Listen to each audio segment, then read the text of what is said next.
Hey, Monica? Yes, good evening, everyone. Monica, it's Lorna. I just want to know if you want me to turn my video on. I can't seem to do it. Is it off? Oh, I'm sorry to hear that. Give me just a moment. Okay, good evening, everyone. Good evening, board members. This is Monica Negrilla. I'm the staff liaison to the equity board, and I'm stepping in tonight to help facilitate as both of our chair and vice chair are absent tonight. Tony is traveling, is out of the country, and Shay has a medical emergency tonight. So I wish her the best, and hopefully everyone's okay. Also, thank you to board members who are online. I know that there's so many folks who are not feeling the best. So thank you for those who were able to join online. Good evening and welcome. So with that, I think the first typically on our agenda is a quick roll call. So I'm happy to move us through that and call out other folks who may be absent or online tonight. So when I call your name, please just state that you're here. A quick roll call. So starting with Elisa Stewart. Welcome, Elisa. Hello. Hi, good evening. Thanks for being here. So Lisa's online. Helen Kibenj, welcome. Yeah. Hi, good evening. Lorna, hey, and now we can see you. Welcome.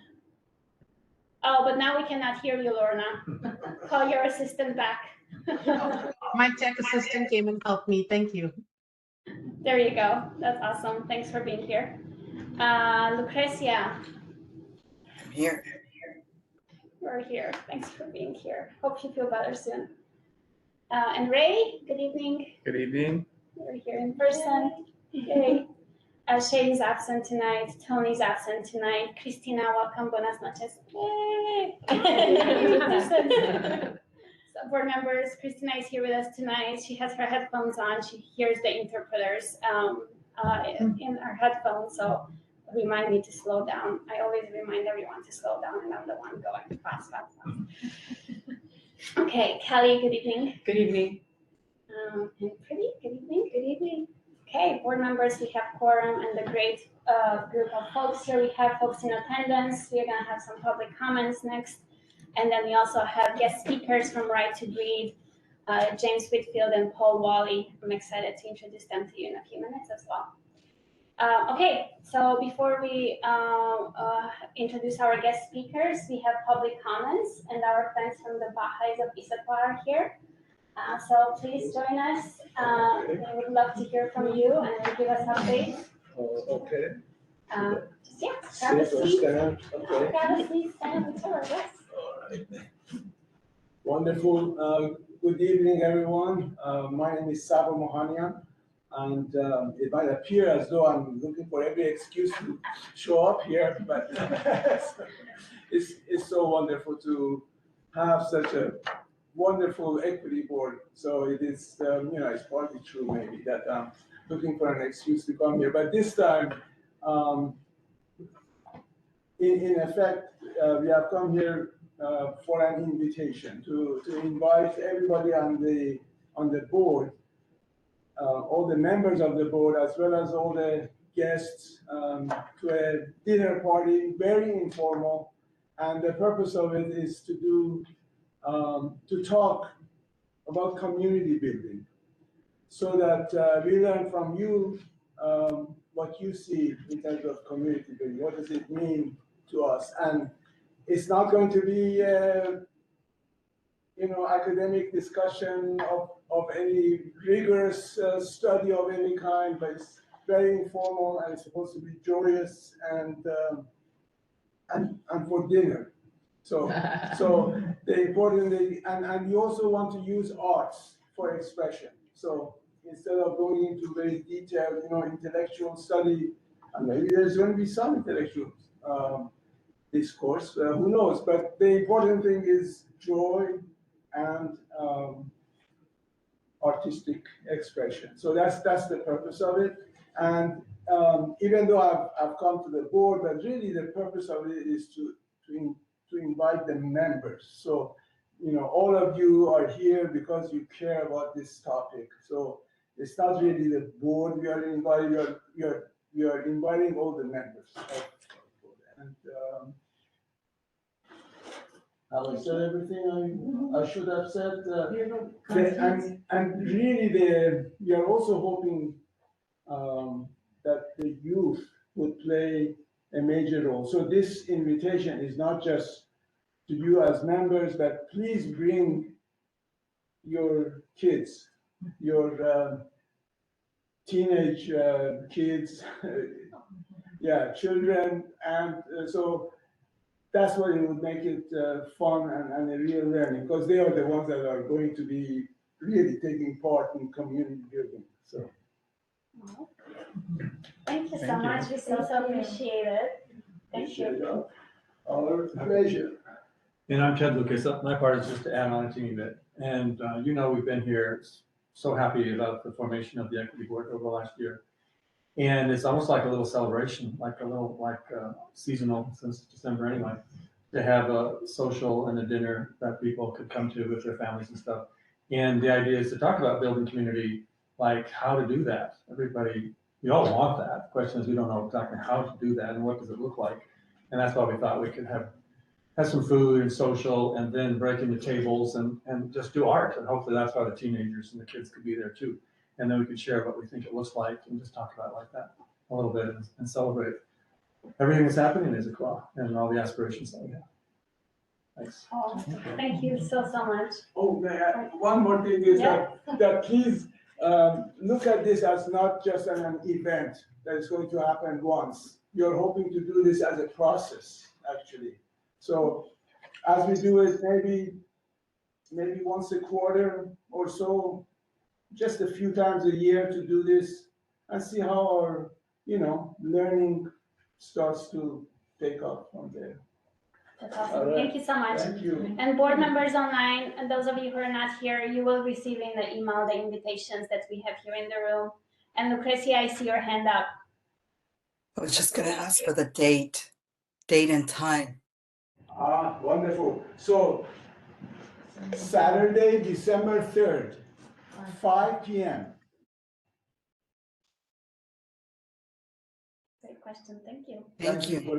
I have a question or maybe a comment, and I don't know if you've considered this already because you mentioned youth, and so I have a teenage daughter, goes to Issaquah High School, and so has there been attempts to connect with them to see if they can in any way message this out and maybe have more attendees there? We lost our two representatives who represented our youth that were a connection to our youth population, so we're hoping to reestablish that with either a student at Issaquah High School or another.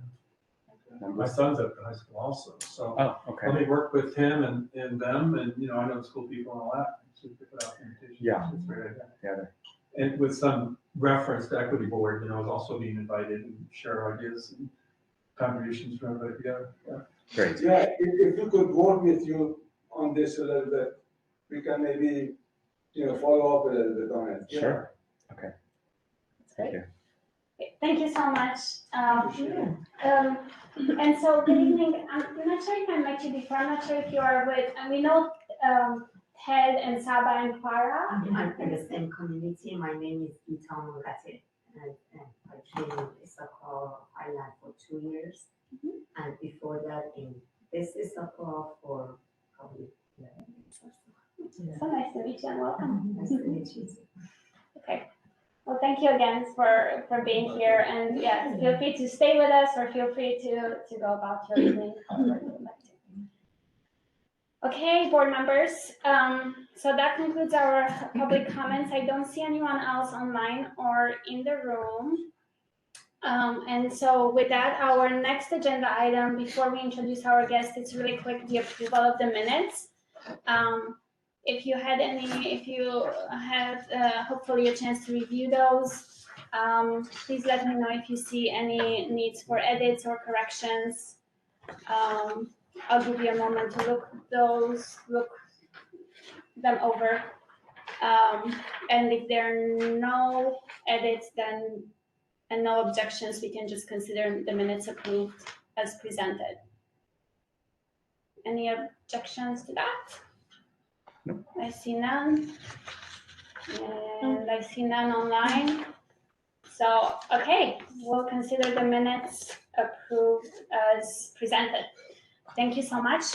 So with that, we are moving on the first agenda item of the evening, and that is introduction to the work of the Right to Breathe Committee and opportunities to collaborate. I had a chance to meet the first time the Right to Breathe Committee and work quite closely with Paul Wally from Right to Breathe and the Human Services Commission a couple of years ago as we were working on creating the Equity Board.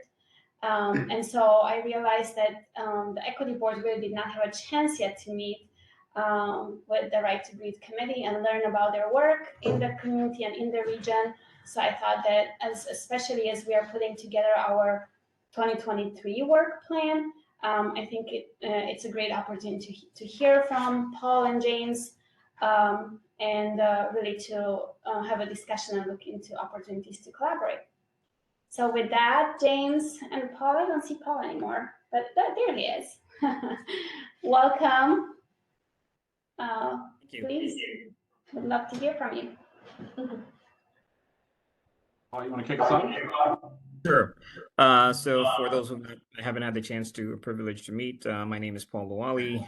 I am part of the Right to Breathe group, but I'm also somebody who's been active in community on the East Side for, I'd probably say for the last decade or so or more. And I am excited to be here and visit with you again. This is not a new space for me, so I'm very happy to be back, and thanks for the invite, Monica. James. Thank you, Paul. Thank you, Paul. Hello, everyone. It's good to see some faces that I know from other locations.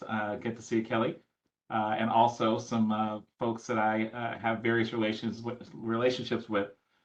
Here's what we're going to do. I'm going to introduce myself, and then I'm going to spend a little time talking about principles. Paul is going to step in and talk a little bit more about the role that Right to Breathe played in encouraging the existence of this board. I'll talk a little bit more about sort of the context of equity, at least the way that we think about it from a Right to Breathe standpoint, and then we'll save some space for some questions if you got them. If you have questions along the way, don't hesitate to chime in. So my name is James Whitfield. I am one of the Right to Breathe committee members. In my day job, what I do is run a consultancy that is called Be Culture with my wife. We equip leaders to integrate equity into culture from a corporate standpoint, nonprofit standpoint, also though with cities and communities. And we do that locally and other places around the country. And so that's one of the reasons why after the death of George Floyd, I was a part of a group of people that included Paul and several other people I would probably describe as prominent African Americans, Black people in East King County, who came together under this intention to ensure safety and respect for Black people, which is what Right to Breathe stands for. That's what we do. And we do that around three core principles. The first is to abolish anti-Black, systemic anti-Black racism. And the reason that we focus specifically on abolishing anti-Black systemic racism is clearly that specifically is an issue. And obviously for what probably looks like obvious reasons is near and dear to my heart. However, it turns out that historically speaking, when we focus on addressing anti-Black systemic racism, abolishing anti-Blackness, it actually has a positive effect on other marginalized people, certainly in this country. Unfortunately, the opposite isn't always true. Unfortunately, when we address other issues of racism or other isms, addressing issues related to marginalized people, the same effect doesn't typically accrue to Black people in the same way that it does when the opposite happens. So one of the reasons that we're so focused on making sure that cities pay attention to it is for that reason. Second is oversight and accountability. through equitable decision making. We're going to come back to that in a moment, but really making sure that nothing happens about us without us, ensuring equity through oversight and accountability. And then third is de-escalation of the way that rules and laws are enforced against Black people and Black bodies. And so those are the three core principles of the work that we do. And then as we engage with various parts of the community, whether it's cities and communities or schools and school districts, we apply those things to the issues from a system-wide standpoint that are happening within those different domains. So with that, I'll kick it back to Paul. He could talk a little bit about the history of RTV and Issaquah.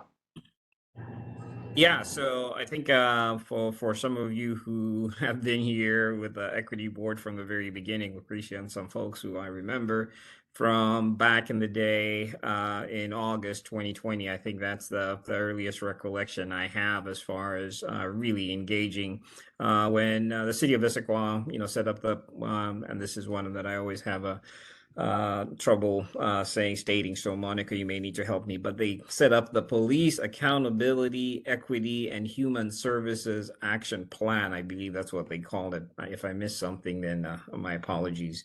But that was tasked to the Human Services Commission, and really about reviewing the role of residents in city equity initiatives. Now, during that time, we'd already been talking to the city as Right to Breathe had been talking to the city, and that was primarily conversations that were going on with the mayor, the city manager, the chief of police, related to the things, those three priorities that James had talked about, whether it was de-escalation, oversight, and on and on. So we had been having those conversations with the city. So Monica reached out to me and talked about, that the city, the Human Services was given this task of reviewing the role of residents. When we were active on the east side, wanted to know, at least applying to me that, you were going to have a series of, I believe we were calling them community conversations at the time. And we were hoping to lead to some kind of recommendation. And so those conversations, I remember we had a few of those conversations and invited a lot of different, a diverse, inclusive group of city residents, and I think they were very powerful. We had different moderators, we had different sharings from whether it was students. Just it was actually very good. I would say very good conversations about just how Issaquah, especially, had changed. And even for things that I didn't know at the time, that there were folks who shared about 30 years ago where Issaquah used to be, where it was, I believe the population was 95% white at the time, and then fast forward to just 2019, so a year after we were having this conversation, that population was now 65% white, and I think it was 2% Black, and Asian was 2%. So basically, the city had changed, but the city had not really had anything that had changed, recognizing that change. And so those conversations were really good.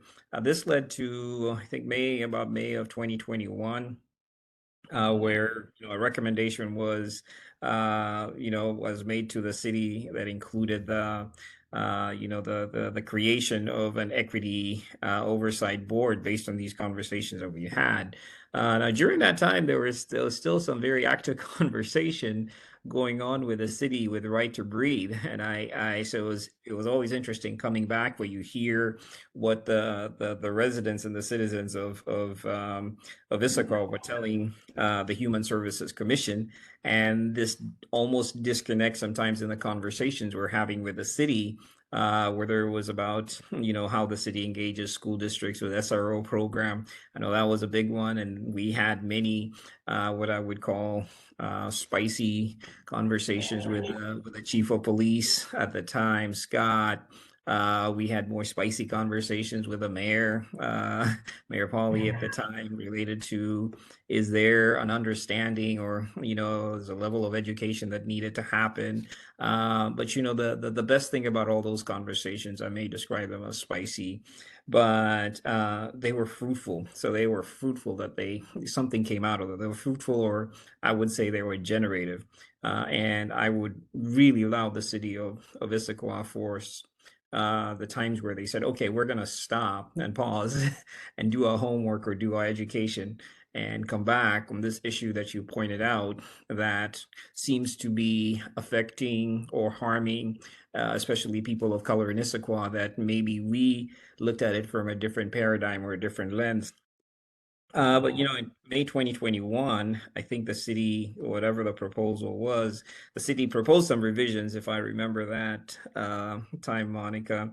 And I think in July of 2021 is when I think the ordinance was submitted to city council, and that included all the different things, whether it's, the objectives of the board, the membership, the rules, the staff supports, and the duties of this board. So it's very interesting when I look back and I think back when Monica said, "Hey, come back again," and I look at that journey. But it was a journey. It was a labor of love, and I have to say that for the folks who participated in that, I can't say thank you enough. I personally don't reside in Issaquah, but there was a lot of passion and purpose exhibited by a lot of folks. And for Right to Breathe, we were happy to do the things we do. And we were happy that, of all the cities we work with, and we work with all the different cities and on the east side, and we've given credit. We have a dashboard that James will be talking about here, but we give City of Issaquah, especially the residents, a lot of credit for not only, understanding their responsibility as citizens of Issaquah and for the whole of Issaquah, not just for a subset of Issaquahans, but for everyone in Issaquah, and really pushing for this equity, which we believe at Right to Breathe is shared ownership of all the people who are involved in this work that we do. But I'm very happy that the equity board was established. And not only was it established, that we were also invited to participate in the interview process. So I think I met most of the board members during the interview process. Again, it was a privilege and an honor to be a part of that. And now I see you guys flying and doing all the things you're doing on behalf of the city of Issaquah and all its citizens. And I couldn't say, I'm more prouder of just what has happened in 2 short years, or 2 long years, depending on, pretty sure for Monica, it would be 2 long years. But I think for me, it's 2 short years, but really excited about what the future holds. And we're always here to help and whatever input that we can provide. But the work was really not done by Right to Breathe. It was really done by you. And we were along for the journey. And I'm extremely happy that we've been invited here again, just to touch base on what's going on in our world and share that with you. Back to you, James. Yeah, so Paul mentioned something that I want to use as the lead in to the next thing I want to talk about, which is how we view equity. This is the reason that we think what you're doing is so important. It's also why we think what you're doing is so difficult and requires a lot of intentionality and care. So I'm going to start with this idea of equity. And the way I want to do that is by pointing out that as we think about diversity, equity, and inclusion, frequently the equity part is the one that's the least clear. So diversity is about differences. Inclusion is about participation in one way or another. The equity part, a lot of people will use a lot of different definitions. I have found that the clearest and easiest way to understand what equity is to think about the word in the context that it's used outside of DEI. So an example of that, for instance, would be when you think about purchasing a house. Maybe the house is worth $500,000. The bank or mortgage company owns $300,000 of that. We would say that the homeowner has equity, DEI being diversity, equity, and inclusion. Say that the homeowner has $200,000 worth of equity. The term equity is used in situations where there's more than one owner. So the same thing is true if you were to think about what's sometimes called the stock market. Sorry, there's a lot of background noise there. We can't hear what Mr. Whitfield is saying. Sorry. Sorry. So the stock market is also called the equity market. And the reason it's called that is because when you buy shares, you're buying equity shares of a company. More than one person owns it. Now, the key is when you buy equity shares, you are supposed to then have some ability to help set the direction of the company. We can talk about how well or how poorly companies do that, but the reality is when you buy a share, an equity share of a company, you get to help decide who is on the board of directors. You get to help decide the direction of the company. And that is really what equity is. Equity is having more buy-in from people. And when those people have buy-in, they get to help set the direction. So you all, as an equity board, we see you as making sure that people in the margins of Issaquah have buy-in, have shared ownership over the direction of the city. So Paul mentioned that we have worked with lots of different places and been in lots of different conversations. We tend to work directly with the mayors or city managers, police chiefs. And this is what we're constantly saying is you need to make sure that in your city, like don't just talk to Right to Breathe. In your city, you have to create structures. Again, this comes back to that second core principle that we mentioned about oversight and accountability, that you have to have structures in the city that ensure shared ownership among people in the margins, typically people of color, and the people who are running the city. An equity board done right is a gold standard opportunity to do that very thing. So that's one of the reasons we think that what you're doing is so important. Now, Can you repeat that, please? Sure. I would say that an equity board done right is a gold standard for ensuring the kind of shared ownership that needs to happen in a city. And that's one of the reasons we think what you're doing is so important. It's also why we think what you're doing is really difficult. Because communities, systems are not set up to pay attention to people in the margins. They're set up to pay attention to people in the inner circles. And so the way that people get elected to city council, those people tend to have relationships with and are being supported by people who have power in the community. Those people are connected to the inner circles. To have shared ownership, though, we have to make sure that something like an equity board exists and that that board has a real relationship with the council and the city leadership to ensure that shared ownership is actually happening. It isn't just a way to make sure that people in the margins of the community are being listened to. There has to be actual partnership. It isn't done well. An equity board isn't, from our perspective, isn't simply a place to collect some input. There has to be shared ownership. There needs to be an opportunity for partnership, for collaboration, to ensure that that the people who tend not to be listened to have a mechanism to partner with the people in the inner circles. And in this situation, we would describe those people as the council and the city leadership. Now, we know that that's really hard. We know that that's really hard because they're the ones that wrote the ordinance. We know that that's really hard because they're the ones that ultimately pass the deciding votes. We know that they're the ones that ultimately implement the decisions that get made. And so one of the things that's so difficult is to both be proud and excited of the fact that there is an equity board, and proud and excited of the fact that there's a mechanism that exists to ensure that people in the margins can be listened to, and also continue to lean into the important role to be played to ensure that it isn't just a place where ideas are brought up, but that real partnership happens.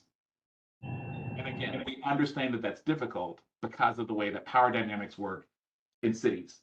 So one of the reasons that we're here is to both give you encouragement and say, congratulations, we're very excited that there's an equity board.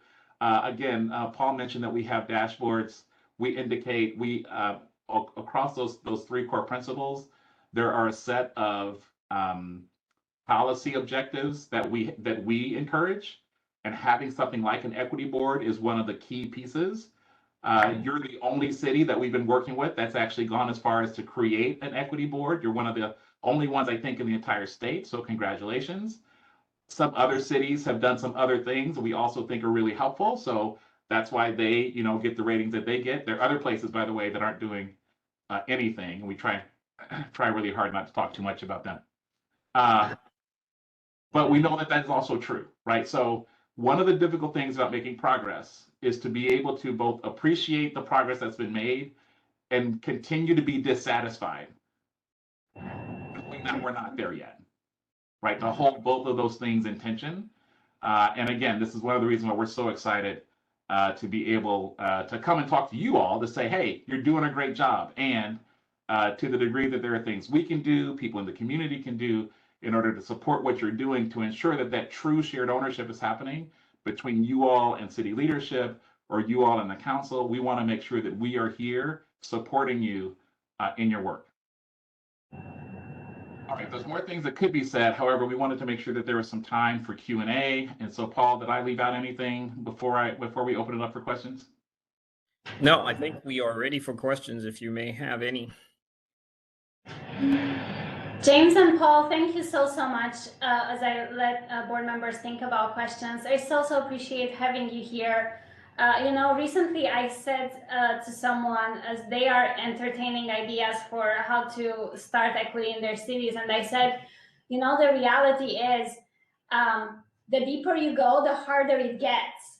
And I think that that's very true. And that's where so appreciate the encouragement that you provide to the equity board. And I look forward to actually having the conversation later, just in a few minutes after this agenda topic, because I want to just really get to the core of how do we get to the deep core issues that are so difficult, but so important to tackle, right? And so with that, Elisa, I see your hand up. Yeah, I think my question is, if we as an equity board were to be successful beyond your wildest dreams, what would that look like? Paul, you want to take that? Yeah, I can. So I think we come from a space as far as when we look at overall the bigger picture, and you think about people and humanity, the bigger question is always about, is there harm being done to certain folks? And usually the harm, as James articulated, is to the folks on the margin. So in my wildest dream, as far as uber level of success, and success, there's many different tiers. So I think you're already vastly successful where you are. But I think my uber level of success is when we know, and the people who are at the margins are saying that harm is not being done to them. Okay, so that would be the utopia of success as far as that is concerned. At least that would be my take on it. James, if you want to add anything to that. I would just say that I agree that that's the pinnacle. The step below that is when harm is being done to people on the margins, they know they can come to this board, and they know that this board would be able to help identify ways to make that harm stop. The level below that would be, they know that this board exists and they know that they should come, right? Like, but like that's the ladder, like that's the mountain we need to climb, but ultimately it's to ensure that we stop perpetuating harm against Black people and other people in the margins. Thank you both. Thank you so much, Lucrecia. I think that in the past we as a board have asked Monica and the city representatives for an avenue for people to actually access the board. So I guess this question is more for Monica. Monica, where do we stand on that so that people can have access to us? Lucrecia, we actually have this item on our discussion next with the work plan item. It's actually called out as one of the initiatives proposed for next year. So maybe if you're okay with us discussing in more details right after. I think that's the work of the prioritization that we need to do with all the initiatives that we have on that list. Great question. Pretty. James, you mentioned you had a list of policy objectives. I'm wondering if you could share, some of the other ones so we can get a feel for what those could be. Absolutely. So we believe oversight is critical at both the entire city government level, which is one of the roles that an equity board can play. We also think that oversight specifically needs to occur within the context of the police department. It's such a specific set of activities, even within the context of a city, that we think that having a really clear oversight function within the context of the police department is really important. We believe that the relationship between the equity board and that oversight entity is really also very important. But like that, one of the board members already brought up, we also believe that it's really important to have an ombudsman type function. There's where there is an ability for people in the community to be able to identify issues that counter to the aspirations and values of the city. It turns out that a lot of times people don't communicate the harm that's happening to them because they know it won't rise to the level of a crime. The function that we sort of have for that at this point in most communities is hate crime laws. And unfortunately, those are really difficult to prosecute, really difficult to win. And ultimately, I don't think what Issaquah is looking for is to have a threshold just below crime, right, as the experience of people in the margins. I think Issaquah is looking for a different kind of experience for people in the community. And so, being able to articulate what's the experience that you're looking for people in the community, and then to make sure that there's a mechanism for people to communicate when they're not having that experience through some sort of process that gets collected and communicated to you all, and is a thing that gets to be a part of the conversation that you're having, with the rest of the city government, including the police department. We think that that's also really critical. Paul mentioned SROs. We actually are not advocating defunding the police. We believe that policing needs as much resources as necessary to ensure that they have the training and are well equipped to be able to do the jobs that they need to do.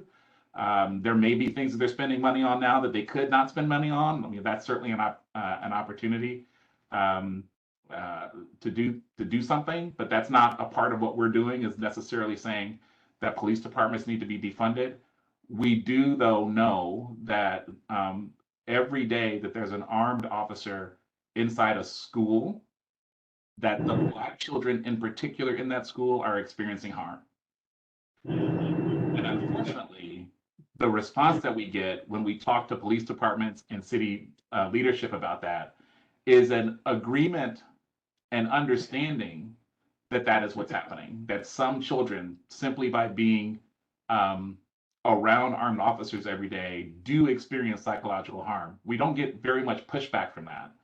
The response that we get is that that's basically an okay cost to pay for the feeling of safety that the majority of students get by having those armed officers there. And we think that that's not acceptable. We simply say it's okay for Black children to experience harm because it creates a sense of safety for other people. Let me give one more example of some of those policy objectives, and then I'll respond to your to the next, or we can respond to the next question. We also believe that it's really important to have community-facing education and opportunities to bring people together, because one of the things that has become really clear, has been clear for a long time, but certainly has become clear over the course of the past 2 or 3 years, is that there's such a disparity in understanding of history and context that members of the broader community sometimes simply don't know the harm that is being perpetuated on people in the margins and Black people in particular. And so creating investing time and energy in community spaces to ensure that people have some understanding of history and also an understanding of the actual challenges that are being faced is really critical. I'll give you one example of that and then I'll move on because it's tied to something that we've already brought up. Most people don't know that in the United States, the history is that slave patrols in the South, so these are men who self-arm themselves in order to chase down and police slaves. That is the roots of policing in the United States. So those turned into police departments. And so that's the history of policing in the United States. Most people don't know that. And so when I say it's not okay to subject Black people to harm in order to create safety, a sense of safety for the dominant community or for white people, that's a reflection of a historical reality. It's not just an opinion that I'm expressing in the moment. And because people don't have any context, we tend not to spend any time in the history at a community-wide level. We're talking past one another as opposed to having a common set of experiences to be able to build upon in order to move forward.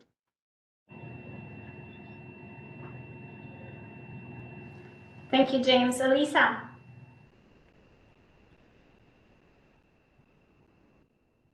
Oh, Elisa, I think we can still not hear you. All right, I took my hand down, but forgot to take the mic mute off.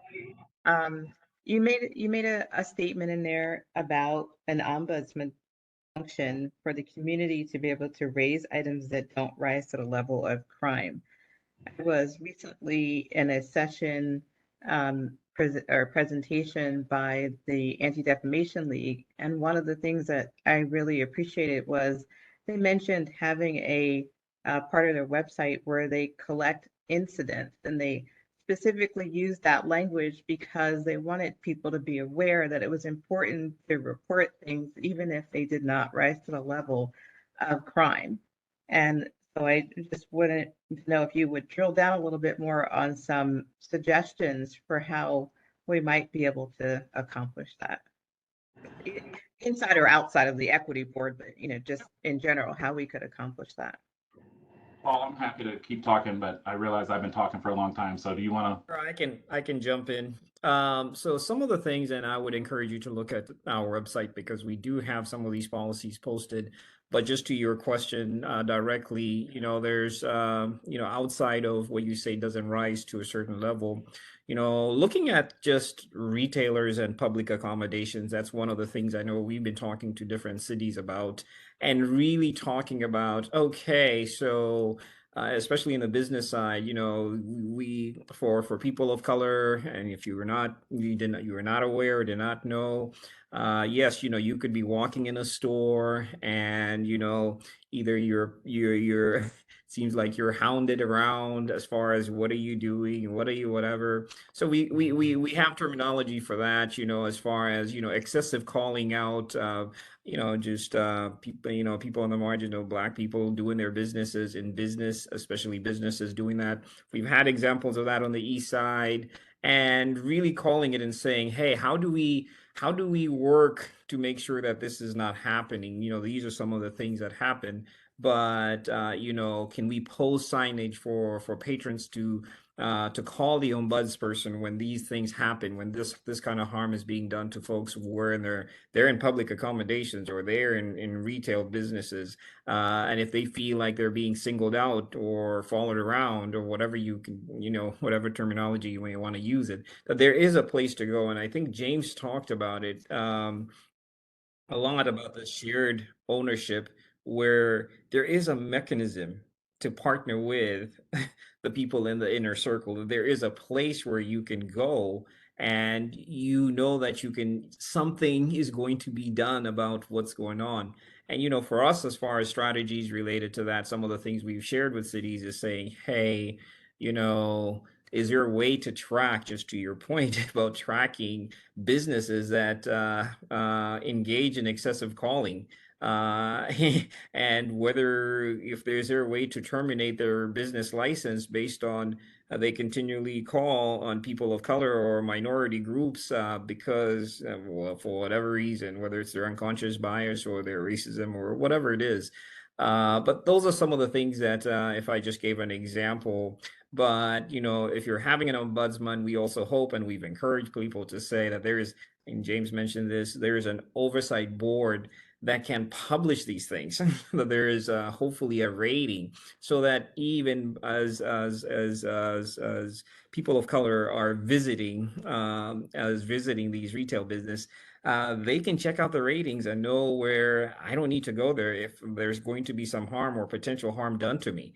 I can choose not to go there, but there's a place for that to happen. I know in Issaquah we had an unfortunate incident some time back, and I was very pleased that when I called about that incident, this was the cab driver and COVID. I think we remember that incident. And when I called, and when I heard about it, and I called Monica, and not only did I call Monica, I sent something to the mayor, and both of them were right on it to say, and here's what we're doing, and here's what we're going to do, and here's how we're going to react to this. So there is mechanisms, and for an ombudsperson, that's one other mechanism or strategy that we promoted or we've gotten behind. I don't know if that answers your question, or James, I may have left something out. You can add to it. No, I think that was great. Thank you, Paul. So, Monica, I think we may be over time. Thank you. We've been talking about this topic for a long time, but we want to make sure that we're staying within what has been offered. So, is there anything else we can do for you all before we wrap up? Board members, any other final questions? We so appreciate having you here, James and Paul. So appreciating the conversation. Thank you so much. Board members, you do have a link to the Right to Breathe committee's website in your agenda packet. If you didn't have a chance to check it out yet, please do so. And yes, we would love to continue and follow up with you from time to time. And we so appreciate your time here tonight, both of you. Best wishes. Keep up the great work, everybody. Hang in there. Thank you. Thank you. Thank you. Thank you. Okay, board members. Oh, great conversation. Thank you for those. And thank you also for being here. Please continue to be here if you would like, or feel free. Board members, do you feel like we need a couple of minutes of break before moving to the next agenda item? We have the next agenda item. It's a 1 hour. It's a pretty long. I want long conversation with all of us. It looks like everyone wants like 5-minute break. Okay, let's be back here at 6:57. Okay, thank you so much, everyone. Pause. Okay, resuming the meeting after a short break. Welcome back, everyone. So the next item on the agenda is to hoping to have a discussion with the equity board about recent updates and kind of like the past couple of months, and then dive deeper into what I'm hoping is a good conversation on our work plan for 2023. Starting with a little bit of overview, as today is actually our 1-year anniversary. We've been in existence, right, as an equity board for a year. This past year, you had the opportunity to meet quite a lot of groups and a lot of people. I think the intent was to give you a chance to meet with some of the city departments to get a better feel and understanding of what the city does, how does it operate, so then you're better informed as we move forward and dive deeper into the work. I also appreciate the conversation that we had with Right to Breathe, as they are instrumental in this work in the region. Also next month, as we end the month, I'm hoping still to have folks from the Issaquah School District joining us. I think they're also such important team in the community. I know you hear on a regular basis from other community groups, and especially the Baha'is of Issaquah have been faithful with us on the journey. But kind of like all that to say, I'm hoping that you have enough information for a good conversation tonight on what should be prioritized for next year. Before we head into that, though, I'm hoping maybe we can talk for a few minutes, since we had to cancel our meeting in October. I want to kind of like provide an update on kind of like the work that we intended initially to do on the equity assessment. And then I know that some of you were also hoping to have a conversation about our last meeting in October, and so there was some follow-up interest in following up on the conversation that we had with the chief of police. So all of that, I think, ties into actually our work plan, because there are certain things on that work plan that I want us to discuss. But before I'm going to dive into, as you may recall, we canceled our meeting in October because the city decided to pause the contractual relationship that we had with the equity consultant at that time and the work with the equity assessment. And one of the reasons for that pause was the city realizing that we do not want to fall in the trap of having somebody from the outside come and do a check the box assessment that's going to end up into a beautiful work that's going to stay on a shelf. We realized that internally we needed this to happen organically internally from the city, and we needed to have buy-in from everyone. And so as we paused and looking like we should all have ownership internally at the city, I think we are having internal conversations at the staff level. Even today we had an internal equity team meeting with the equity team.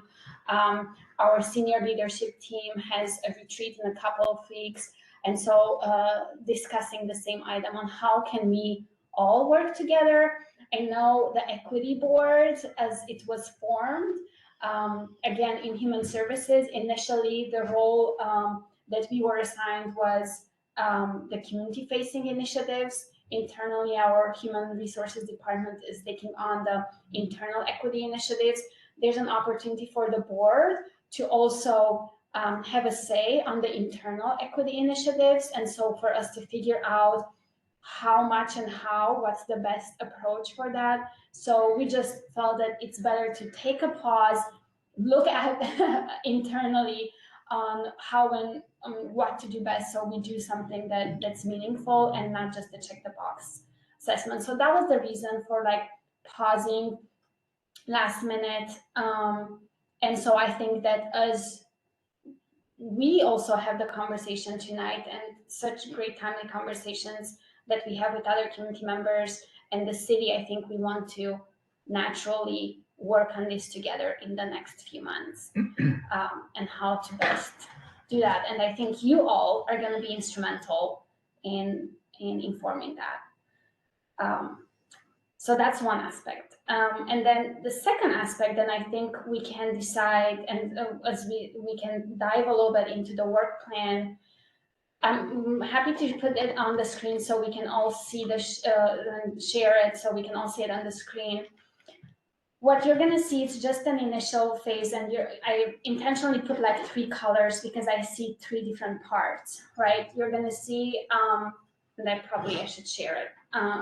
You're gonna see a blue section. Give me a moment to share the screen so everybody. Monica, while you're bringing that up, I do have one question. Please go for it. So there's a difference between pause and terminate or cancel. So the work that Shannon Kelly Ray did was suspended, but it's going to restart at some point. What's happening? Is there going to work with a different consultant? How does that look? That's a good question. I think all of those are up for discussion. So that's what we are discussing at this time. And that's also including like even your input. Like Shannon Kelly Ray had one part of her work was to conduct training at the staff level and boards and commissions. So that was completed.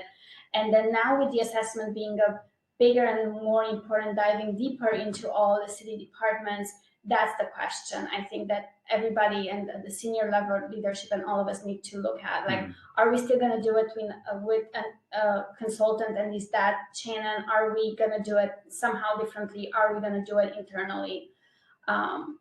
So yeah, I think those are to be discussed. Okay. And I think input would be appreciated. The city is very open to how to do that best, where it doesn't feel like an outside work, but it's really something that we all commit to. Okay, so I'm sorry. I'm still processing this because I was really struck by James' definition of equity, which I hadn't heard said that way. And if we're the equity board and there's an equity committee for internal, and half of our role is internal, we should be having an ongoing conversation with the internal equity board. And without it, we can't do our jobs. That's what became crystal clear to me tonight, right? And so I think that, and also I just wanted to also say that having looked at the needs assessment, the going out and talking to people, I think it's good it's on hold. Because I think that there was much more that could be done than what was being done. Well, I have to just, one thing I need to push back on. Yeah. One of the things that they said that they were talking about was getting out there. Yeah. So we can't be isolated, and we've been with our team for a year now, but I am really fascinated and interested in what really brought me here is to listen to the community that surrounds us. And that requires that we go out there and talk to people. Yes. I really, really feel like if there's an opportunity for us, I know we started probing on this a little bit, but if we could be a little more strategic on how we do that, whether it be a small business and we can uncover that they've been misrepresented in some way, or the big organizations that we started with, whether it be PCC, I made a contact there. So if there's a way for us to just get in front of these people and hear their voices and just be able to share amongst us what we've learned and heard, I think that's going to be key to our strategy.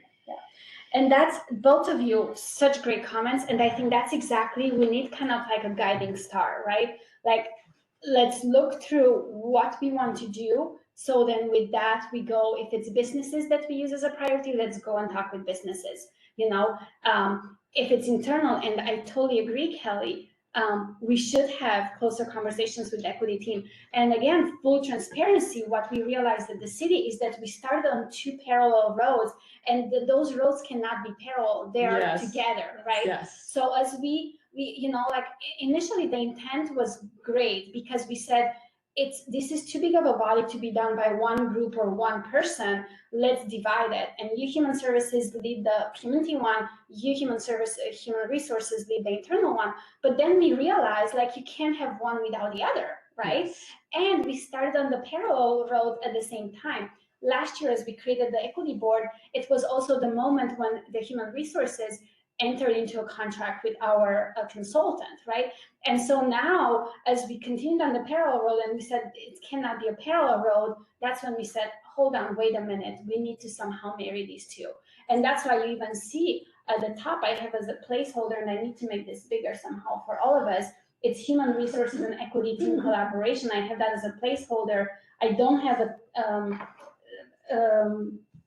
time and date when we are going to do that, because like you said, Kelly, that should be kind of like on a regular basis, right? Yes. It shouldn't be just this month of the year or the other month of the year. And I want to go back to what you said, because it's super important, because I do believe that the community is super important. And my job in the past was to do that. And my worst fear is what happened in my job. And that is, we did a great job of gathering feedback, and the people over here would listen. And that's what I don't want to do. I want us to be ready to roll, so that when we go out here, it comes back here and somebody hears it and does something. Because if we're not ready, then and that happened to me for years, actually. That's why I'm more hesitant. The people that you were bringing back the Yes, feedback that you to got come were not tap- ready to. Yeah, the board of my organization wasn't Okay. going to change. Okay. Right. Got it. And so, yeah, thank you both of you. Elisa, we see your hand up. Oh, we can't hear you. I think, yes, you do. I don't know why I keep doing that tonight. Anyway, I just wanted to agree with what's being said in the room. I think at the right time that it's just really important to get more feedback. I think that I understand the concept of the equity board, of course, but I don't think that the few of us here on this board can represent an entire community in terms of what their feedback would be and what their experiences are. So I just want to echo what was said in the room. Yeah. Absolutely, we do need to hear, and I think our work needs to be an ongoing check-in with the community, right? And so I think with that, equity being such a big, broad project, I want to share when we created, and Lucrecia was part of the creation of the equity board. One of the conversations, Lucrecia, you might recall this, one of the conversations we had at the council meeting when we created this board was, are there any other options, and should we do something different instead of an equity board? And at that point, one of my answers was, in an ideal world, we wouldn't need an equity board, because to me, when we arrive or we are close to arriving, equity is going to be embedded in everything that all the city departments do and everything that every staff does, that we wouldn't need an equity board. So in my opinion, in an ideal world, you as an equity board are a temporary board, right? For now, so that was my feedback. For now, though, we are not there. We do need an equity board, right? And so with that, there are so many ways in which we can start addressing equity, and none of them are necessarily wrong or bad, but we need to start somewhere. And when we put on a list all the many ways in which we can start, the list becomes overwhelming. And that's why I started putting some of the things, just some of the things that came up this year from some of the feedback that you provided, some of the things that came up from some of the city departments that are doing next year. And so the list is long. So that's why my hope tonight was, allow me a few minutes to talk you through this and what this means and all these are. And then if we can have a discussion and saying, okay, where do we think it's more important to start? Like you said, Ray, should we start with businesses? Should we start with an ombudsman process? Where should we start? Let's pick our top 5 items that we feel that realistically we can tackle, knowing that there's a lot of work. It's not going to be just a meeting, right? We need to do it meaningfully. And I would recommend less is more, right? I would rather pick fewer items and prioritize and do meaningful work than having a very long work plan that we don't get accomplished or is too surfacey, right? So am I okay with just talking for a few more minutes to show you what's on this list, so then we can go back into the conversation we started? So on your list that it was also published, so this list, I categorized it in 3 colors. The top, it's the blue one, and it's what other city departments have as big projects next year coming up where they could benefit and they also welcome and they want to have an equity input on, okay? As I put the first one, I said ongoing, we would need to have collaborations with HR and equity team. However, the city does a comprehensive plan update next year. So this gets updated on a regular basis annually, but the big comprehensive plan update, which is a long 25-year plan, the biggest basically plan within a city gets updated next year. And so that team is looking for equity input. The economic development plan also gets updated next year, and the team is going to be looking for input and collaboration with the equity board. The transit study, another big plan, gets updated, and they're going to be looking for equity input. Arts Commission and Equity in Arts. The Arts Commission is looking to collaborate with the equity board on their plan and work. Human Services Strategic Plan, we just adopted it this year. The Human Services Commission is working and is going to do an evaluation, and there's an opportunity for a joint meeting with the Human Services Commission next year to work on the review for that. And then two other items that were passed this year as a result of your work. The City Council adopted the equity framework that you all worked with Shannon Kelly Ray on. And also the City Council adopted the cultural and religious calendar. So both of those are in implementation phase, and those are going to be up for review, and they're going to require your input. So these are items that there's not much that we can change. They're going to happen with or without us, and the equity input is going to be needed, right? So when you say equity input, do you mean us, or do you mean we go out? That I need clarity on. Right, and so that can be both. It's going to be us. They're going to be teams are going to come to ask for your input, and you have the option to say, "Here's my feedback to what you requested," or "Here's my recommendation. This is my feedback, but in order for you to do this right, you need to go back out to the community." Does that make sense? Yes, that's helpful. Yeah. Great question.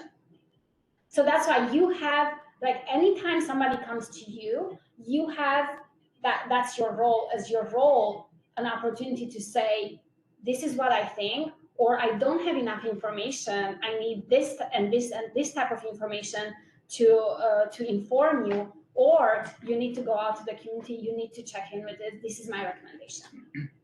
So like that first X that I'm seeing landing in column C is February, right? So there's going to be some sort of strategic human services strategic plan review that we can look at and see and add an equity lens to it. So there's this document that they're going to come out with, and they're going to look for our feedback. Yeah. And one way for us to get that feedback is not just staying within us. It's our role to get feedback from the community. Okay.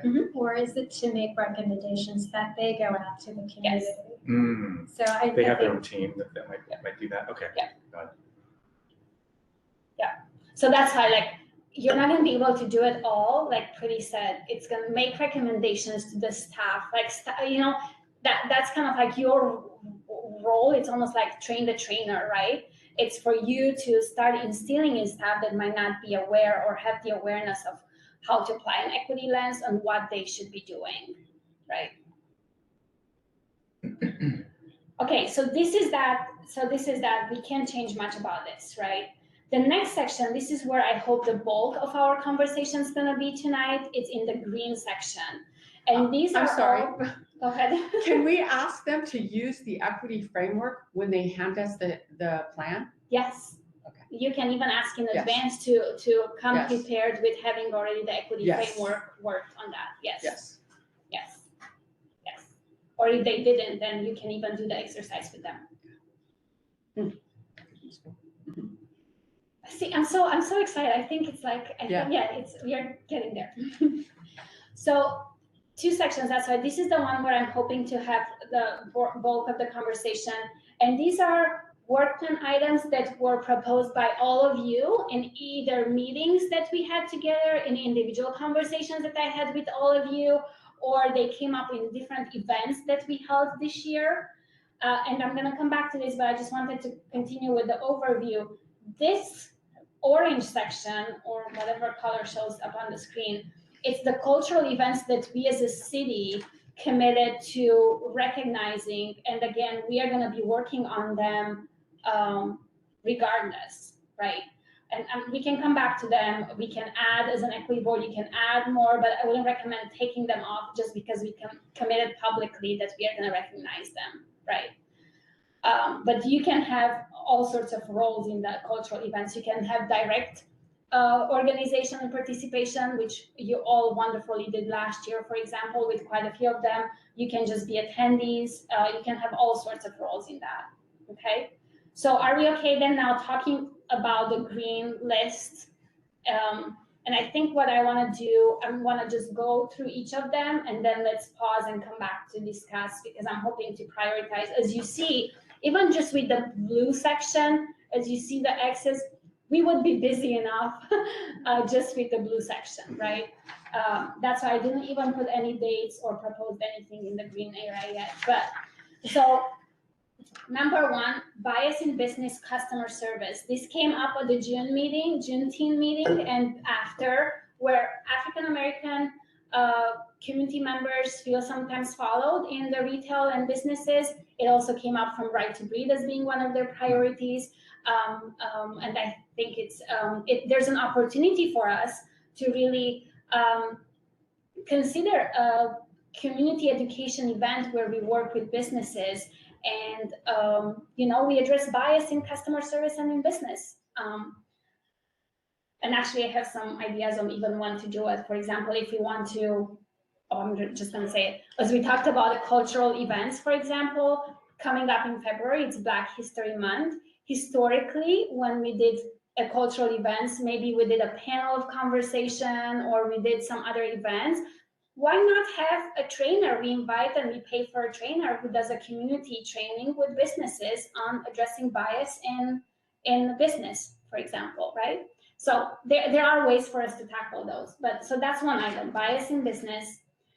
Inclusion in public meetings. This came up, Lucrecia, I know this came up early on how we best conduct public meetings, from public comments when we have, how we best are more inclusive in that, how we more inclusive in any public meeting. So there's an opportunity to make some recommendations to council there. Then the next one was alternative forms of leadership and structures. I know, Lucrecia, you brought this up more times, like even when we created the equity board. Do we always have to have a chair? Are there other models out there how we conduct public meetings and leadership in those structures? So those are other initiatives.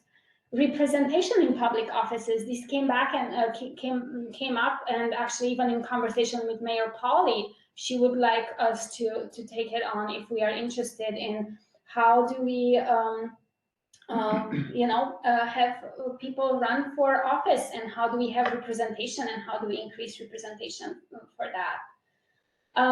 Data tracking and identifying bias. I think this came up in our conversation with our chief of police, and what kind of data is being tracked and how do we identify bias, so opportunities there. I just left the next one here open, collaboration with Issaquah School District, since we didn't have them yet here as guests, and I don't want to put words on what they might want to suggest in collaborations. Other Civics 101, civic participation. How do we conduct trainings? Do we want to propose trainings for Civic 101s for the community? Continuing to have those difficult conversations. Redlining and history of racism came up. Again, these are all probably training opportunities for the community and internally for city staff. How to report bias, right? This came up also tonight with an ombudsman office, or other mechanisms, websites, and other ways to report bias. And then in general, board development. So all of these, to me, when I put them down, I'm like, all of these are super, super important. But realistically, looking at 12 months, it seems overwhelming.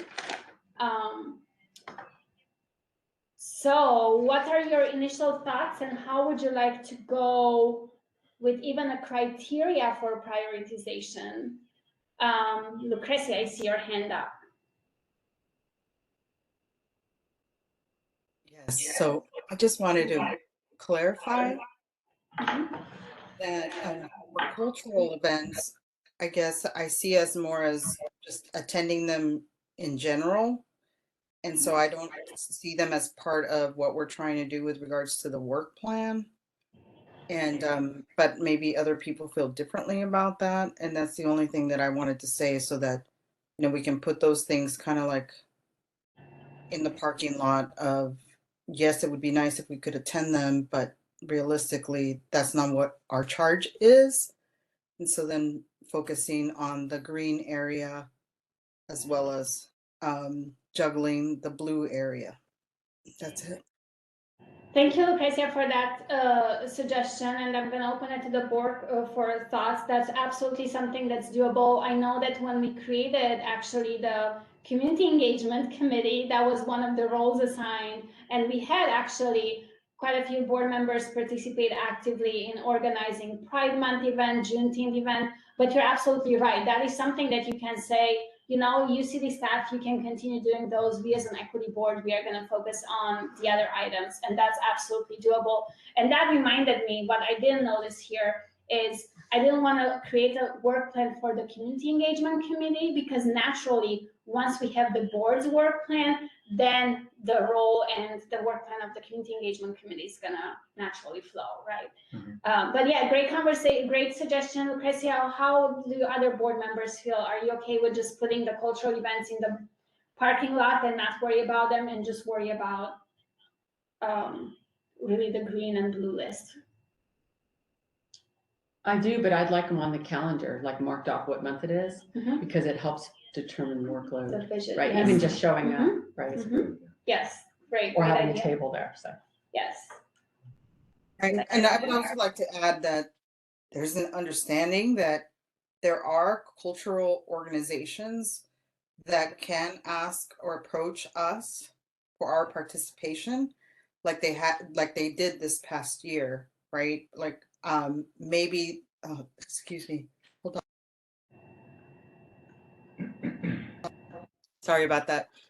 Maybe we did organize some, I can't remember which ones, but for example, the Welcoming Week and the Hispanic Heritage events that I attended were ones that were community sponsored and community driven. Yes. Yes, thank you. Okay. Any other board members? Are we, I would say still, yes, I think we can, and we don't need to take a final decision about the role of the cultural events tonight. I think it's great. Let's focus on the green list tonight. Any other initial thoughts looking at the list? Yeah, I have some these thoughts. I'm thinking of the conversation earlier today with the right to breathe folks, and thinking about which of these items contribute or can help address harm to community members. And I think that could be something we look at to prioritize. So if I were to do that, I think the one that was tied to the police department would be one.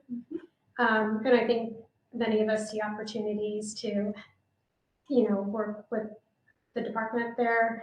And I would also think about like the school district. I think students are harmed regularly. Those would be kind of two that I would speak to that priority about trying to minimize harm.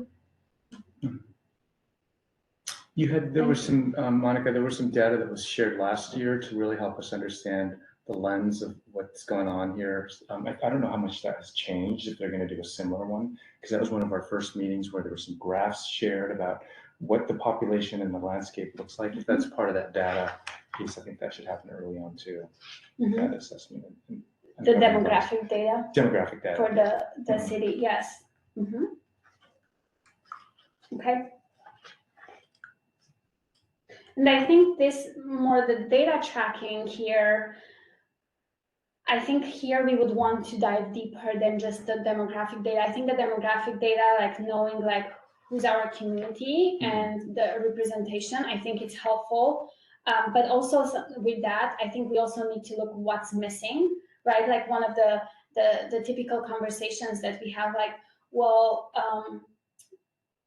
just because only 2% of the population is Black and African American, it doesn't mean that that we should not focus on that, right?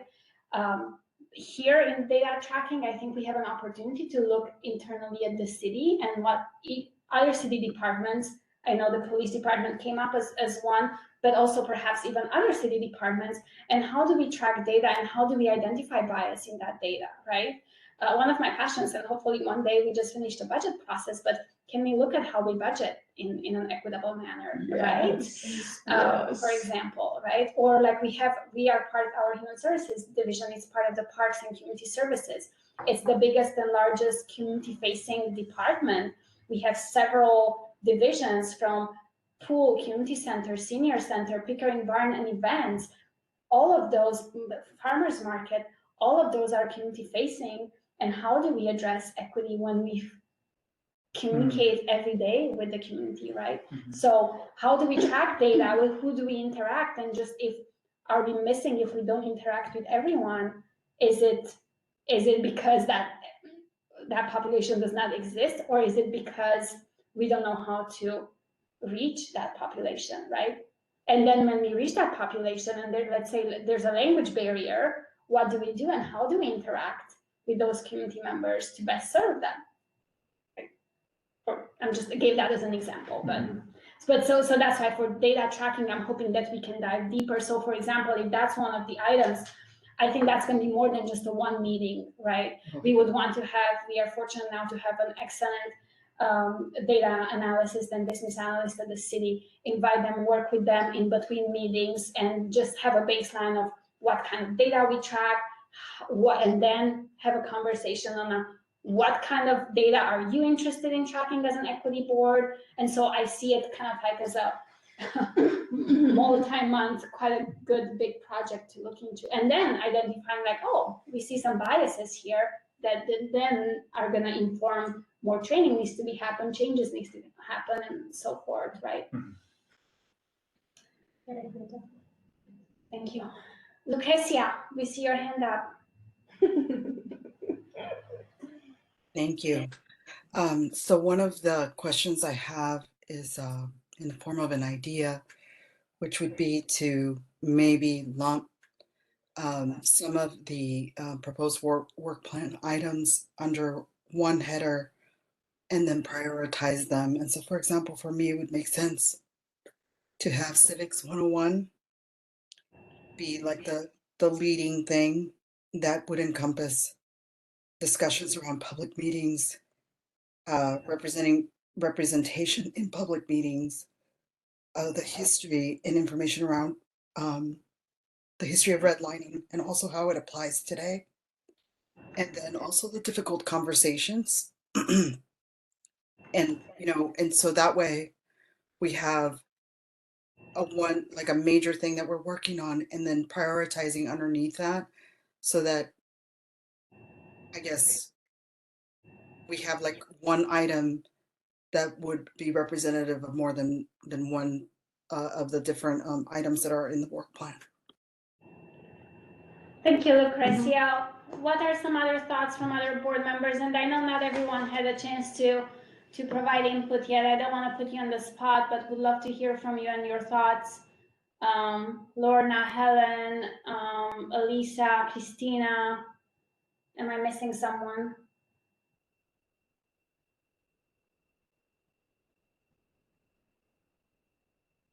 Don't want to put you on the spot, but I also just want to be mindful that we want to hear your voice too. Your voice is important.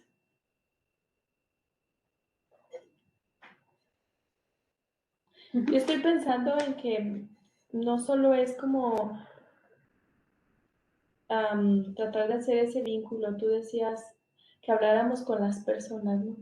Pero creo que no siempre se abren a platicar. O sea, esos grupos de personas también tienen que tener como alguna motivación para que se abran a la comunidad y platiquen.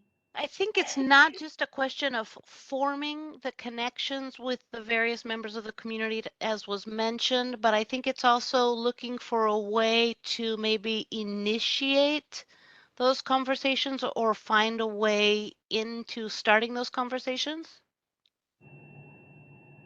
How to initiate how to motivation because it's not easy, right? Sometimes they say, yeah, I'll go, but why? I'm looking, for example, my neighbors, they are sometimes looking the activities in the school, but they are not going to the school. They are not participating. Why? I'm surprised. If they are your children, so where you are not going to the school? They are very important in your lives, and you are supporting them. You are giving a lot of money in the academics school, because I know many Indians are giving a lot of money for the education, but where they are not going to the school, this is really important. So I am trying to understand how the bias are thinking about how to make connection with us. Thank you. That's a great point, and I think it ties to what Lucrecia was saying earlier too. It's that civic 101. How do you build that civic engagement, right? Yeah. For people to participate. Yeah. Thank you. Great question. Lorna. I think one of the main things that stuck with me from the Right to Breathe's presentation is the ability for the public to come to us so we can better understand what's going on. So it feels like, in looking at the work plan, that we're trying to take on a lot. And something in my world and life I've learned is, if I take on a lot, I don't do anything very well. And so I'm wondering if we need to slow down. And I know that's really hard sometimes, and focus on building relationships with the community and going out and listening and really focusing on fewer items so that we know what's going on, so that people are seeing, understanding more about the community, and the community is able to come to us and talk about what's going on. Because I don't want to get into some of these items, like the proposed work plans of things like redlining and, in-depth stuff, when I don't really know what are some of the concerns facing being the community members are actually facing. So having difficult conversations, some members might be doing it, but I want to know what are the drawbacks, what's going on when they try to have a conversation. Do we just learning more? So doing more in community needs work first is what I'm really thinking of we need to focus on. Yeah. Great, thank you, Lorna. And that's another great comment, as we're talking about community needs, and we need to identify how to best do the big work for the community needs, and are there some, maybe it's not correct to call them low hanging fruits, but are there some other things that we can tackle meanwhile, so we are not just stuck in doing assessment, but still doing some meaningful work meanwhile, in the meantime, right? So that's why, is there I heard from Pretty, I think Pretty was proposing, okay, can we tackle data tracking and collaboration with the Issaquah School District, right? And then Lucrecia proposed, okay, Civic 101, but yes, doing Compass more, so it does feel a little bit overwhelming, but because it includes a lot. And I do agree with you, Lorna, 100%. I feel I'm a big believer in less is more. I would rather tackle 3 topics and do them right, while we are also doing more community assessment. I think we do need to do those together. So would love to hear from others as well. What do you all think? And don't feel the pressure. So I'm looking at the time also, we have about 10 minutes left for this to discuss. We don't need to finalize it tonight, right? But I'm hoping to finalize it next month, right? In December, to go into the end of the year with a good vision of with a good list of this is what we are going to do, so we can start tackling those. So I think you do have the time to, let's keep on thinking what should, maybe even just we can do an exercise where you can all email me your preferences, and I can kind of put this one got more votes than the other, and then come for a final conversation in December and say, okay, are we good with this top 3 or top 5? I definitely wouldn't recommend more than 5, even depending on what we do. Even 5 seems like a lot, but at the same time could be doable, again, depending on what you choose. Elisa. Just for clarification, we're not saying we're just going to get rid of these things, right? Just saying we're gonna No. prioritize the top ones as a group, and then whatever's left over will be kept somewhere, correct? So that once we get momentum, we can fold them in and get to those as well, correct? Yes, exactly. And we are going to look for leveraging, for example, as you mentioned, let's say if there's an opportunity, like there are going to be still other things that we do as a staff, right? Let's say the cultural events. If there's an opportunity for us to include something from here in the cultural events, why not, right? Maybe we can do a training on redlining. Maybe we can do a training with businesses. So I think I want to, but yeah, they're not going to go away. We are just like going to start with the ones that we think we should start with. They're more important to start with right now. Elisa, I apologize. You had your hand up and. Yep, just to be clear, are you asking us to identify the top three green items that we think we should be working on for the next year? Yes.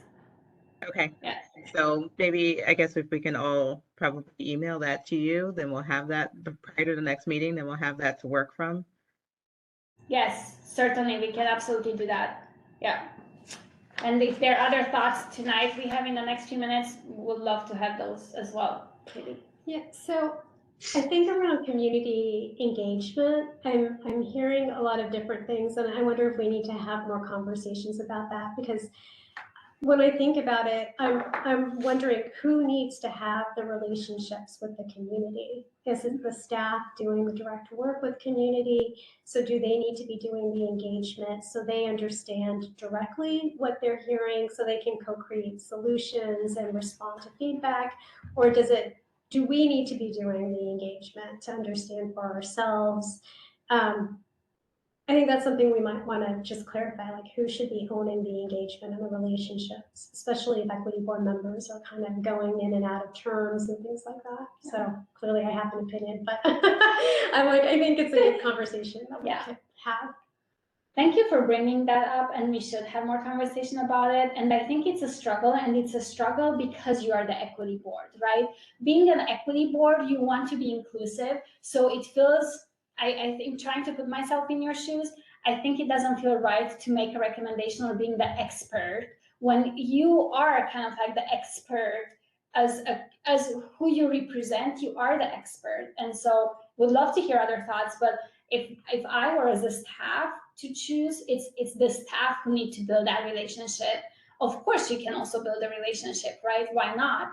But it's you who should be teaching the staff and recommending the staff what to do and how to do it, because you are already representing not necessarily a community, but a group. You are representing yourselves, and you bring that voice from the community already.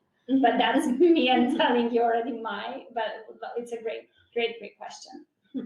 Elisa, I see you back. So of the green items that we have on our list, there's some place where we have, and maybe I just don't have perfect memory, is there some place where we have additional information as to what any of these items mean? So for example, I don't know, difficult conversations, right? I could imagine what that might be, but is there more somewhere describing what you mean by that?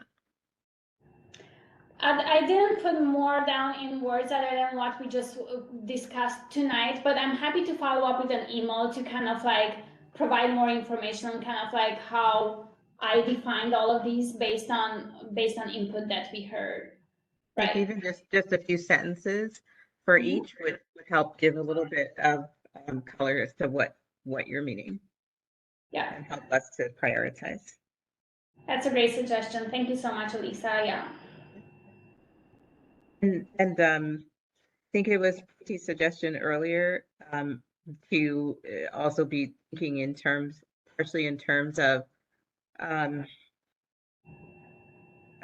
items that hurt community. I'm badly botching what you said, Pretty. Minimizing harm. Minimizing harm. Correct. I thought that was a great idea. And if there are any other ideas that we want to, keep at the forefront of our minds as we're looking at these, maybe anybody else throw them in. Yeah. It sounds like, yes, having that no harm as one of the main criteria for evaluating and prioritizing the list, not evaluating, but prioritizing. And that's a great suggestion. Yeah, bias. Okay, any other thoughts for now? Not trying to summarize and making sure that I understand next steps for us. Helen.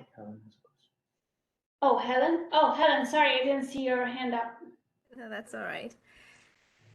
Yeah, I mean, just piggybacking on what Preeti and Alicia have said, of things that will minimize bias, but also I think at some point we did say what will give us some sort of visibility and in like not really just for the sake of it, but I know that we've had the culture events where people show up, but in addition to that, maybe having a presence in the community so the community knows that this board is there and there's value that we are bringing to the table. I don't, again, not just to tick the box, but I think our visibility and whatever it is that we choose to do in terms of the criteria for those items, for that to be a backbone, because then in the future, it's not just all of us here talking with one or two public members attending, but how else can we make it known to the community that this exists? And back to what Lucretia said, how can they get to us? Because I think I personally have a lot of interactions with community members, and I just don't know the fine line between saying this is available, this support is available, bringing some of those things to the board here for the next steps to be handled. Because like you said, we all have different communities that we represent. People find it easier to talk to me about things. What do I do with that information? Or if they see me and they say, oh, who do I go to for a matter like this? They should know that, well, I'm in the community, I can be reached here, or somebody somewhere. I mean, I get a lot of those.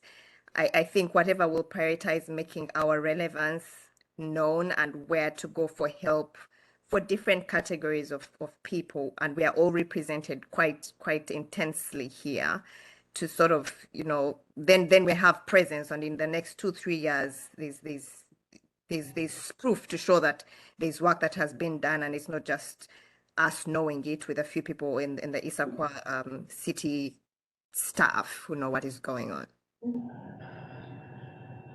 Thank you so much, Helen. You brought up, again, a different aspect of community engagement, and why, like even Preeti said, why it's so important. Let's discuss this in more depth, right? It's like, yeah, going back, you're absolutely right. Like, how can you create that mechanism where you're always in relationship, in communication with the community, so you know what's going on and have the pulse of the community, so you're better informed. Love it. So yes, that's why I think, and maybe I'm just trying to tell myself this to encourage myself, but I'm like, the more we go, the deeper we go, the harder it gets. But I do want to, that's why I want very firm, very committed to, like, we also need to, let's take one thing, let's go with it, let's run with it, let's make it happen. And then we'll continue to figure out other community, not just in community engagement, but the other processes. So summarizing for tonight, I'll follow up via email with the list, adding some explanation points. I've highlighted a few things based on our conversation.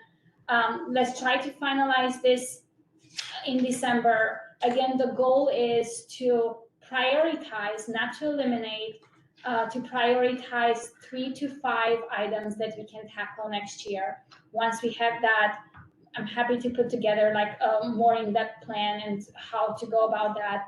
And then that's going to inform also the work of the community engagement group. But I think perhaps maybe for next month, do you feel like in addition to finalizing, which we can do also via email and during the meeting, just finalize the list, should we carve out more time for how do we define community engagement and what should our role be with community engagement before we just have as a community, as a committee, that conversation. So pause the meetings that we have, because we need a Right. broader. Yeah, the broader group and I input agree. on that. Would you be okay with that? Sure. Yeah. Does that sound good for all of you also online? Yeah. Okay. Thank you so much. Also next month before we go, so I mean, we have now finalizing, actually that goes into the staff report, as I mentioned, the school district, I'm hoping that if the schedules are confirmed and works, we are gonna hear from the school district as guests. If not, we are still gonna bring them as soon as they can. Sometimes there are so many evening meetings both at the city and school district level that it's not always easy to align calendars, but I'm excited to really build on that partnership with the school district more. Also next month, we do have our clerks coming back with a refresher and a mini training, but it shouldn't take long. So we'll carve out time for this because it's important. Okay, board members, we have a few minutes left. I think I had a couple of updates for you under staff updates, and really I only had, I believe, 2 of them. One, City Council adopted the budget on November 7th. They adopted the budget for 2023-2024. So that kind of like started the citywide work plan, which was that list of blue that you saw. And then I'm trying to remember. And did they use the framework at all on the budget? No, the framework was not used on budget. I don't think it was adopted on, but yes, exactly. And how Great can we opportunity. ask them to do that in the future? Is that part of what we could do? That is part of what we can do. Yes, Right. we can make recommendations to city council on and mayor to or what to prioritize and how. Yes, absolutely, Yeah. we can do that. Because Yes, yes, yeah, yes, got to do it from the leadership. yes, yes. So yes, we can make those recommendations. Oh, and the second part was something fun in case you didn't notice. There's a lighting ceremony happening on Saturday with holiday lights. I think it's the first attempt at the city. So if you are available on Saturday at 5 p.m., there's gonna be a lighting ceremony here downtown Issaquah. Is it at the community center or? It's actually, I believe it's on Front Street in that. Is it the Shell station? Shell station, I believe, yes. Okay. At least that's where it was last year, so I hope. Yeah, I think it is. I hope I got it right. I should look, I'm gonna follow up with an email to, but yes, it's this whole area. But it seems like there are businesses involved, Village Theater. I think there are going to be reindeers coming, so it should be a very fun event, family event. So. Okay, thank you for that. Under committee report, the community engagement committee did not meet. Kelly, I was hoping, I don't know if this is appropriate to ask you, and if you're not prepared, don't feel like you want to, but I believe you are the only equity board representative at the SBA meeting that recently happened at the business level with No, I the didn't training. go. Oh, No, you didn't which- make which it. room, yeah. Okay, I wanted to ask you to see if you had input on that. Sorry, but I no would have worries. been happy to say, but no. To provide input. So recently, as you may remember, a couple of months ago, board members, we had from Visit Issaquah, Christy Gerard was here to present and her focus on equity. So she organized with the chamber, they organized a training and equity event for businesses in Issaquah that was focused on how to be more welcoming to the LGBTQA community. I know that was well attended and it was a great event. You were invited. So yeah, yes. I have a point, I have something I wanted to talk about, if that's okay. Yes. The high school is doing a play on LGBTQ murder. Sounds horrible, and it is very teary. However, it is phenomenal. And the reason it's phenomenal is one, Issaquah High School is doing it, but it's on from 7 o'clock on Friday night and Saturday night. It's worth seeing because one of the things that's super interesting about this is that every voice, it's about interviewing people who were, touched by the murder.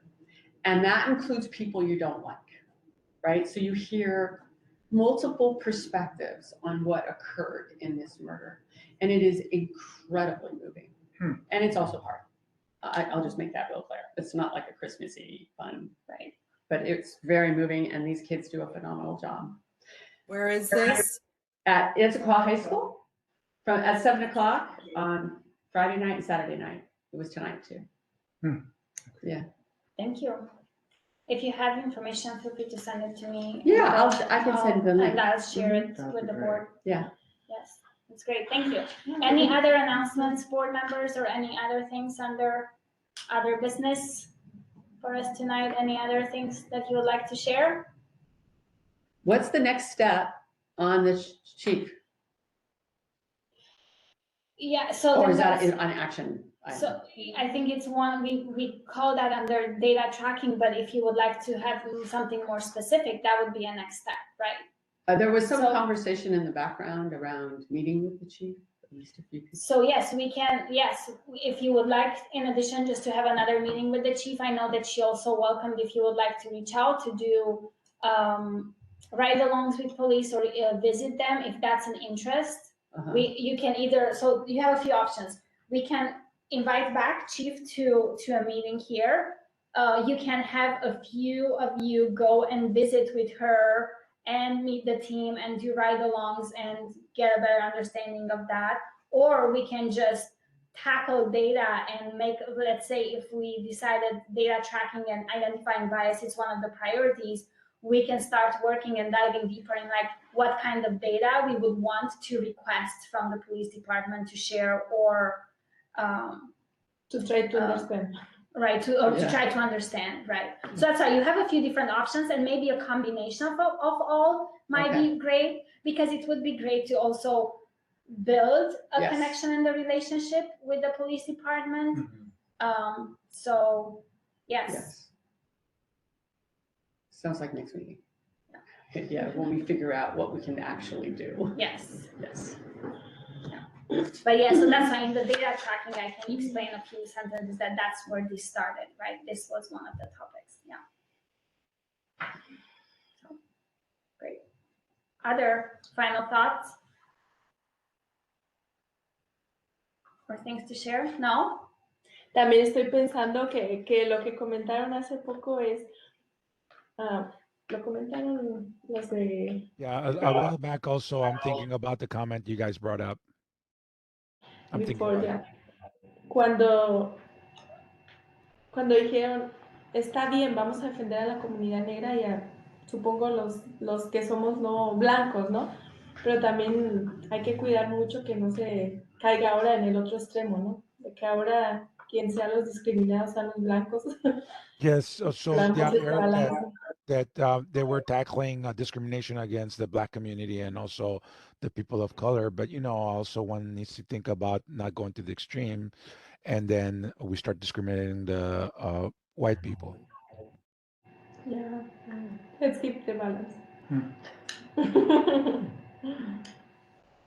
Thank you, Christina. Yeah. And then, yes, meanwhile, I think we want to make sure that community members that historically have been marginalized and discriminated against, we support them, right? So, yeah. It's not an easy job that you have board members. I know it's not easy. And it's going to take a long time, but I believe that we can make progress. Okay, with that, I think we are on time. We can adjourn for tonight. I look forward to following up and then seeing you all in December. Our next meeting, it's only in a few weeks. It's in 3 weeks. So our next meeting is December 7th. And I think another decision that we need to make is the meeting in January. Our meeting scheduled in January is January 4th. It's right after the holidays. If you choose to have a recess, we can do that. If not, we'll just go full speed and force. We have plenty of stuff to do. But think about and look at your holiday calendar and travel, and let's discuss that next month. Okay, thank you so much. Have a good evening, everyone. Thank you, Monica. I put the link, Monica, if you can. Thank you. I put the link for the play in the chat. Oh, that's great. Thank you. And I'll follow up also, with a note to everyone about yeah, and I put a note for you regarding the district meeting in the chat too. For you. Okay, thank you. Great. Thank you so much. Thank you. Have a good evening, everyone. So we're not, And yeah.